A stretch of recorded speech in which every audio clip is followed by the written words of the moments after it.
Ах, детка, я клизма-маньяк. Убиваю таких, как ты, в этом лесу своей клизмой. Слышишь?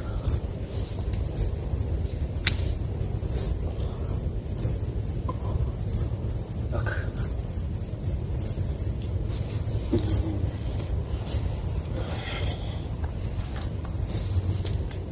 Так что нюхай клизму.